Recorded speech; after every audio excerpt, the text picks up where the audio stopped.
इंद्र ने स्वर्ग में आपातकालीन बैठक बुलाई। उस आपातकालीन बैठक में यही चर्चा हुई कि अयोध्या का राज्याभिषेक महोत्सव किस तरह से विफल हो। अभिषेक महोत्सव किस तरह से विफल हो, राम जी सिंहासन पर न बैठने पावे। पूरी ताकत लगा दो सब मिलके, राम का अभिषेक नहीं होना चाहिए। ये आपात बैठक हो कहां रही है? पाकिस्तान में।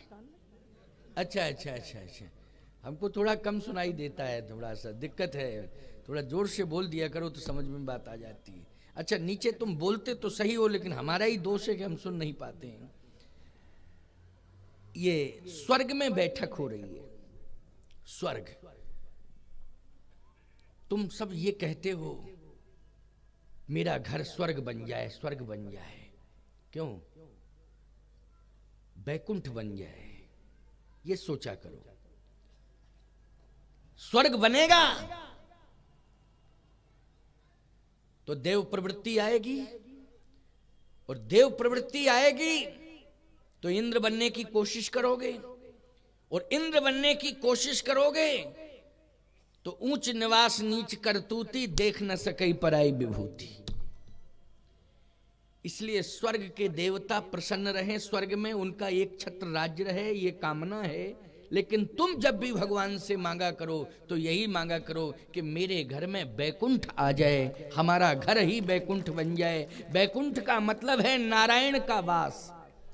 क्यों भाई? किसका वास? नारायण का वास, भगवान का वास। स्वयं विष्णु लक्ष्मी के सहित निवास करें। बोलो, इससे बढ़िया बात और क्या हो सकती है? इसलिए हमारा घर बैकुंठ बन जाए, स्वर्ग में देवताओं को रहने दो। इंद्र ने कहा कि अभिषेक नहीं होना चाहिए, इसका विरोध हो। देवताओं ने कहा कि ये तो मुश्किल की बात है, क्योंकि राज्य देने वाला पूरी तरह से मन बना चुका है। मतलब राज्य देने वाले हैं महाराज दशरथ, और यहां तक कि उन्होंने संपूर्ण तीर्थों से जल मंगा लिया। तीर्थों में जितने भी संत रहते हैं उनको आमंत्रित भी कर दिया। तैयारियां हो चुकी हैं। अब विरोध करने से फायदा क्या है? क्या राज्याभिषेक रोका जा सकता है? इंद्र ने कहा हां। पहली बात तो यह कि कौन देवता यहां ऐसा बैठा है जो महाराज दशरथ को जाके समझावे कि अभिषेक का कार्यक्रम कैंसिल करो? है किसी देवता की हिम्मत? और यदि कोई देवता हिम्मत भी कर रहा है तो फिर महाराज दशरथ क्या मानने को तैयार हैं? और दशरथ जी के पास जाकर के किस देव की हिम्मत है सुरपति वसई बाहुबल जाके? बोलो भाई, इतनी ताकत है कि सुरपति वसई बाहुबल जाके? ये इंद्र तो दाएं बाएं हाथ का खेल है उनका। क्यों भाई, है कि नहीं? सुरपति मानी इंद्र ही हुआ कि नहीं हुआ? और बाहुबल जाके, और नरपति रहे सकल रुख ताके। राजा की हिम्मत नहीं है, साधारण देव कौन जाएगा? इसलिए ये चर्चा ही बंद करो और ये बैठक कैंसिल करो। कोई आवश्यकता नहीं इस बैठक की। इंद्र बोला नहीं, हताश और निराश होने की आवश्यकता नहीं है, सफलता मिलेगी। विश्वास रखो, विश्वास रखो और प्रयास जारी रहना चाहिए, सफलता मिलेगी। कैसे मिलेगी? कहा देवता ना जाएं, देवता ना जाएं, हिम्मत ही नहीं देवों की जाने की। फिर सरस्वती को भेजो। किसे भेजो? सरस्वती को। ये सरस्वती जी चाहें तो महाराज श्री दशरथ के मस्तिष्क में बैठ जाए अथवा जिह्वा पर बैठ जाए। मस्तिष्क में बैठे तो मस्तिष्क बदल जाए और जिह्वा पर बैठे तो जैसा कहलवाएं वैसा कह दें, क्योंकि सरस्वती जी का ही काम तो है भाई। किसका काम है? सरस्वती का काम है बुलवाने का। जिह्वा पे कौन बैठती है? सरस्वती बैठती है। का सरस्वती को भेजा जाए और सरस्वती अपना काम करेगी। सरस्वती जी को बुलाया गया तो सरस्वती जी ने जिस समय ये बात सुनी तो एकदम क्रोध में आ गई सरस्वती, आंखें लाल हो गईं। और क्या बोली सरस्वती? ऊंच निवास नीच कर तूती,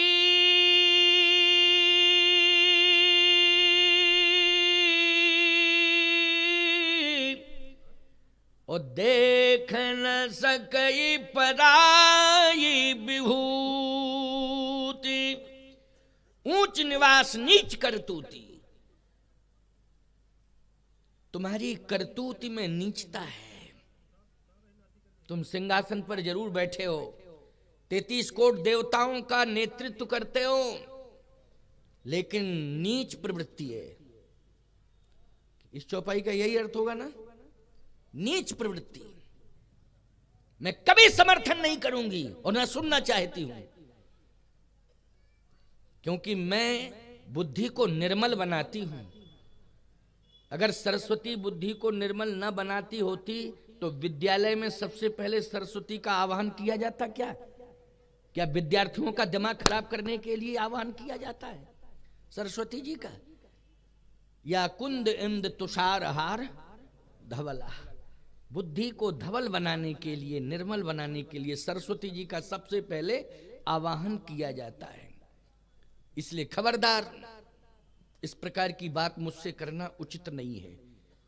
मैं ये समर्थन नहीं करूंगी।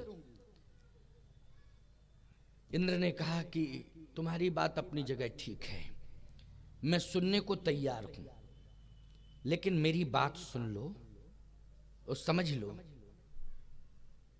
सरस्वती जी ने कहा कि मैं सुनना ही नहीं चाहती हूं, जबरदस्ती क्यों सुना रहे हो? और रही बात है स्वर्ग में रहती हूं, कल से स्वर्ग में आना बंद, नहीं आऊंगी स्वर्ग में। क्या करूंगी स्वर्ग में आके? ये फालतू की चर्चा होती है स्वर्ग में, मुझे ऐसी जगह नहीं रहना है। कहे ठीक है, तुम पहले सुन तो लो मेरी बात को। सरस्वती जी ने कहा मैं तुम्हारी बात नहीं सुनूंगी, क्योंकि गलत बात मैं सुनती नहीं हूं। फिर मैं स्वयं चिंतन करूंगी, अच्छा क्या है और बुरा क्या है, ये मैं स्वयं डिसीजन लूंगी, स्वयं चिंतन करूंगी। और सरस्वती के नेत्र बंद हो गए। और जैसे ही सरस्वती जी के नेत्र बंद हुए तो भगवान राम ने कहा कि मैं ही तो आमंत्रित कर रहा हूं अयोध्या में आपको, है? मैं ही तो आमंत्रित कर रहा हूं अयोध्या में आपको, आपका स्वागत है, आप आइए। और आप इंद्र का कार्य करने नहीं आ रही हैं स्वर्ग से अयोध्या, देवताओं का कार्य करने नहीं आ रही हैं स्वर्ग से अयोध्या, आप तो राम का कार्य करने के लिए आ रही हैं, इसलिए स्वागत है, आप आइए। तो सरस्वती इंद्र के कहने से, देवताओं के कहने से नहीं आई अयोध्या। बोलो किसकी प्रेरणा से आई है? प्रभु राम की प्रेरणा से आई है सरस्वती। सुनते जाना, ये प्रसंग बड़ा ही प्यारा है, बहुत ही महत्वपूर्ण है। ये साधारण प्रसंग नहीं है। प्रसंगों को आप वर्षों से सुन रहे हैं।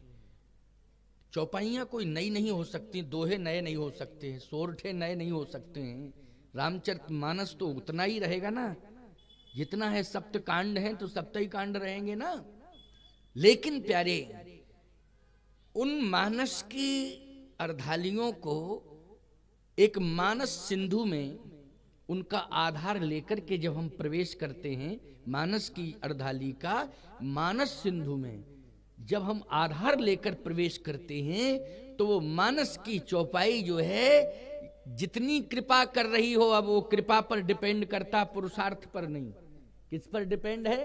कृपा पर। कृपा साध्य ग्रंथ है ये, पुरुषार्थ सापेक्ष नहीं, कृपा सापेक्ष है। अब कितनी कृपा कर रही है मानस की अर्धाली कि आपको ले जाएगी और मानस सिंधु में डुबाएगी, और कितना गहराई तक ले जा रही है वो अर्धाली, ये मानस की कृपा मानी जाएगी। ये मानस की अर्धाली की कृपा मानी जाएगी कि कितनी गहराई तक वो ले जा रही है आपको। ये कृपा की बात है। तो चलिए, प्रयास चल रहा है कृपा। आइए, आपका स्वागत है अयोध्या में। मैं ही तो बुला रहा हूं आपको।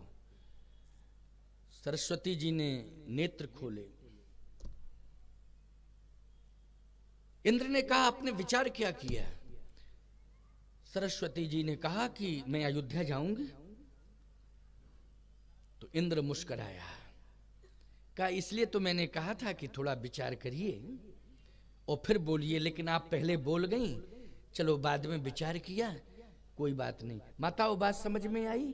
पहले विचार करो तब बोलो, लेकिन तुम्हारी आदत ये पहले बोलती हो बाद में विचार करती हो।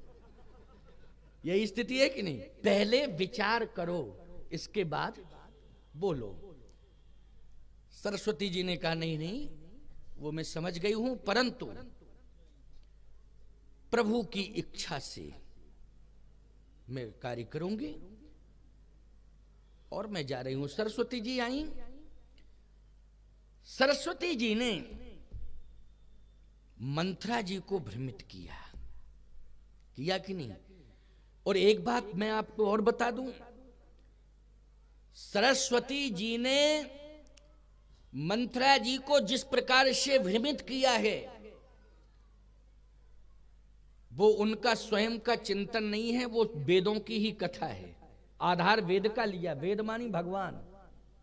अच्छा, कद्रू और विनता की कथा वेदों में आती है कि नहीं आती? पहले ये बताओ जल्दी। शास्त्रों में आती है कथा कि नहीं आती? कद्रू और विनता की कथा आती है शास्त्रों में कि नहीं? कहती कथा सत्व सवति की, जही सनवार विरोध, कद्रू विनतहि दीन दुख तुम्हि कौशला दे। तो याद रखना, ये जो कथा है ये शास्त्रों की कथा है, वेदों की कथा है, शास्त्रों की प्रमाणित कथा है। इसका मतलब है कद्रू वृंता की कथा यदि सरस्वती बता रही है मंथरा को और मंथरा केकई को सुना रही है, तो ये वेद वाक्य है प्यारे, स्वयं भगवान ही बोल रहे हैं। ये सरस्वती ने भले ही मंथरा को कहा, मंथरा की बौद्धिक क्षमता ये हो नहीं सकती है कि इस प्रकार से वो प्रस्तुति दे दे। बोलो, ये मंथरा की बौद्धिक क्षमता हो सकती है क्या? और सरस्वती जी भी कृपा तब करती हैं जब परमपिता परमात्मा की कृपा हो तब। वैसे सरस्वती कृपा नहीं करती हैं। जब परमपिता परमात्मा की कृपा हो जाती है तब सरस्वती कृपा करती हैं। करती हैं कि नहीं? बोलो जल्दी। हाँ, इसलिए आज सरस्वती जी प्रभु प्रेरणा से प्रभु का कार्य करके चली गई। सावधान, प्रभाव ये हुआ कि राज्याभिषेक कैंसिल हो गया। हो गया कैंसिल कि नहीं? पूरा का पूरा राज्याभिषेक महोत्सव कैंसिल। और इतने जबरदस्त ढंग से कैंसिल हुआ साहब कि महाराज दशरथ ही का हार्ट अटैक हो गया। क्यों भाई? जो मुख्य व्यक्तित्व हैं वही प्रभावित हो गए। हो गए कि नहीं हो गए? पहले तो बेहोश हो गए, अब बेहोशी में कौन करे अभिषेक? तुम्हारे घर में मुखिया जो मुख्य हो वो बेहोश हो जाए, हैं? मतलब बेहोश, एकदम बेहोश हो जाए, तो ऐसी कंडीशन में कोई उत्सव करोगे? अच्छा, और इसके बाद फिर उपचार इलाज कराने की कोशिश करो, पता चले कि हार्ट फेल, तो हार्ट फेल होगा, इसका मतलब है कि वो उत्सव पूरी तरह से विफल हो गया, कार्यक्रम कैंसिल। अच्छा, एक बात बताइए, सरस्वती जी मंथरा को प्रभावित कर सकती हैं। सरस्वती जी मंथरा के माध्यम से कैकेयी को प्रभावित करा सकती हैं, लेकिन सरस्वती जी किसी की मृत्यु कर सकती हैं क्या? जल्दी बोलो। जन्म और मृत्यु ये परमात्मा के हाथ में है, सरस्वती के हाथ में नहीं है। ये इस बात को मानना पड़ेगा आपको। सरस्वती के हाथ में जन्म और मृत्यु नहीं है। किसके हाथ में है? परमात्मा के हाथ में है। और परमात्मा की भूमिका का निर्वाह प्रभु श्री राम कर रहे हैं कि नहीं? परमात्मा ही राम की भूमिका का निर्वाह कर रहा है कि नहीं? और कौन है परमात्मा बताइए? यहाँ अयोध्या में परमात्मा की भूमिका में प्रभु राम है। और ये जन्म और मृत्यु, इस पर नियंत्रण और इसका कारण परमात्मा बन सकता है। बन सकता है कि नहीं?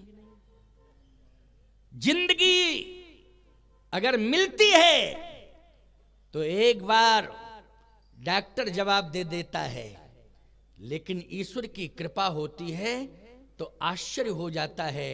और डॉक्टर फिर अंत में यही कहते हैं कि ये हमारे हाथ में नहीं था, लेकिन निश्चित रूप से परमात्मा की कृपा हुई, इसलिए बालक स्वस्थ जन्म ले लिया है। ये स्वस्थ जन्म अगर बालक स्वस्थ स्थिति में पैदा हुआ है, इसका स्वस्थ स्थिति में जन्म हुआ है, तो ये परमात्मा की देन है, हमारे हाथ में नहीं था। और सुनिए, जब अस्पताल में व्यक्ति जाता है रोगग्रस्त होकर के, और ऐसा भयंकर रोग होता है, प्रभावित करता है उसे, कि डॉक्टर कहता है कोशिश करूंगा लेकिन ऊपर वाला जाने, प्रयास करूंगा लेकिन ऊपर वाला जाने। तो जब प्रयास करने के बाद सफलता मिल जाती है तो सिद्ध हो जाता है कि डॉक्टर ने प्रयास तो किया है, लेकिन उसने सफलता की गारंटी नहीं दी थी, प्रभु कृपा पर छोड़ दिया था। लेकिन अगर वो स्वस्थ हो गया है तो ये प्रभु कृपा से हुआ है, प्रभु ने इसे जीवन दिया है। इसलिए महाराज श्री दशरथ की मृत्यु परमात्मा के हाथ में, बोलो है कि नहीं? इसमें सरस्वती जी का कहीं कोई कारण नहीं है। और मैं कहता हूं ना, कैकेयी का किसकी हिम्मत है? लोग चाहे जितना टेंशनाइज कर दें, लेकिन अगर ईश्वर रक्षा कर रहा है तो मौत आ नहीं सकती पास में। बोलो आ सकती क्या? नहीं आ सकती है। और यदि सुरक्षा में सारा संसार लग गया हो, किसी की सुरक्षा में, लेकिन परमात्मा को न मंजूर है, तो सुरक्षा के अंदर ही मौत का तांडव प्रकट हो जाएगा प्यारे, और कोई बचाने वाला उसे बचा नहीं सकता है। ऐसी कई घटनाएं हैं। इसलिए ये कहना बिल्कुल वृथा है, अनुचित है कि इसमें कैकेयी जी ने मरने के लिए विवश कर दिया।